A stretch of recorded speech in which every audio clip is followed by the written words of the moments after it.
Hey guys, welcome back to the show. So today we are going to talk about checking in-depth blog. Okay, one of the major reasons we are talking about it is we have created one video where I have given 10 tips on before publishing a blog. One of the tip is how to check in-depth blog. Before we go into the podcast, check out the new mic. If you're watching it on YouTube, check out the new mic.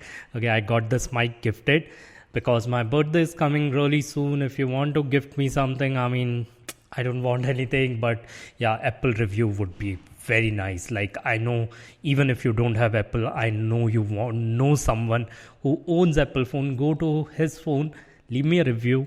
That will help other people discover my podcast. That will help me grow on this podcast platform. Okay, so today we are going to talk about checking in-depth review and how do you check this research? Like, what do I mean by checking in-depth or checking a blog in depth before writing a blog? So when we do the research part, there are few things I teach my content writers on how to do it, and this is one of the process. So I'm not affiliated with this software, but I love this software, so I'm gonna mention it.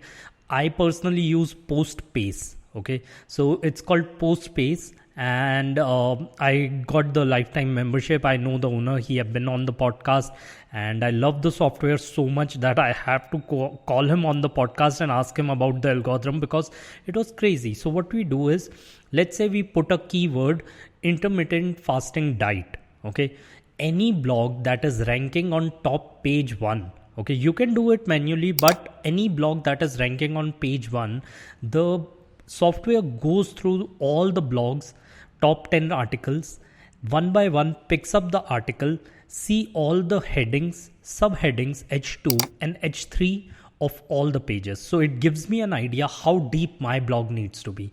So if you're talking about intermittent fasting, then the software will go ahead and pick up, and you can totally do it manually, like go blog by blog, pick up H2s and H3s, and there are a lot of like free tools out there. There is, I think, SEO Minion, which can give you per blog H2s and all. So there are a lot of tools to do it. I personally do it with this tool. So we go pick up H2s and H3s and see how detailed their blog is. It's not about longer blog, it's about more informative blog. So how much information they have covered in their blog, and we want to keep our information above theirs. Okay, so if they are talking about intermittent fasting and keto, you also want to go ahead to that deep level. If they are talking about all kind of fasting 16-8 and there are warrior fasting, I don't want to get into intermittent fasting. I want to just give you a hint how deep do you go. But now you have taken all the research from them. Okay, all the things that they have written about, how do you go above, one step above that? So now your research should not stop over there. You have to go on Quora, write intermittent fasting, see all the questions that can match with yours, and see the answers as well. I love reading Quora answers. Today I tweeted about the same, that I love clicking on Quora result instead of a blog result, because I love how Quora writers write. It's like me and you talking to each other. I really don't like the blogger language of not coming directly to the point after a subject line or something.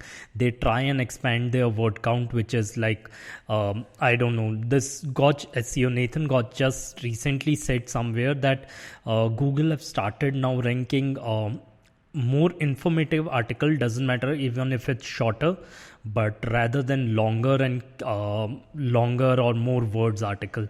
So that's one thing that everyone needs to keep in their mind.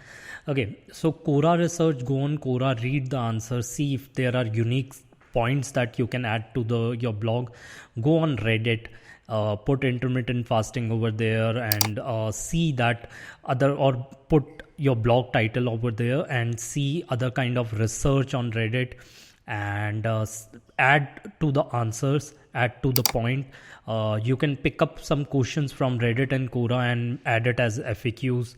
Check out all the videos that are related to that particular topic that you are writing about, and on YouTube and other platforms, because these are some of the things. Maybe they are not ranking on Google, but someone might have, like a YouTuber would have made a video about it, and they've there can be some tips that you can add it in your blog as well. And last thing is, do research on places where Google do not go. Like Google cannot index Facebook groups. Okay, so go on Facebook groups around your topic, see research. You can always post a question and start your own research on Reddit, Quora, and Facebook group. But see and do your own research. Just don't depend on first 10 top page topics, because that means you are just repurposing a content. You don't want to repurpose a content. You want to add some unique value onto it. And this is in a scenario when you are writing a content where you are not a subject matter expert on. This is in a scenario where you are trying to become a subject matter expert, but as a subject matter expert you always have your own unique points. And if you aren't a subject matter expert, go on Haro, post a query and get the quotes from the experts and put their things and give them a backlink. External links do not matter that much, like the things that people used to believe in, that if we give external link our page juice will go off and this and that.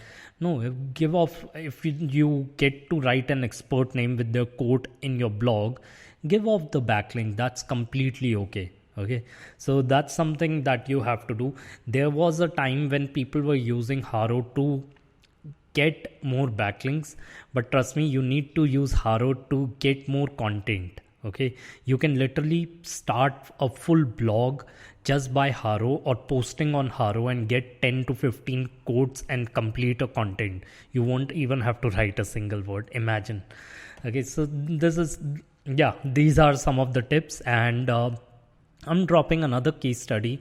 Recently, I saw an amazing growth in one of the Google Webmaster tool of a brand that I just started dealing with. Like after 5 blogs, from 30 clicks daily, it went to 300 clicks daily.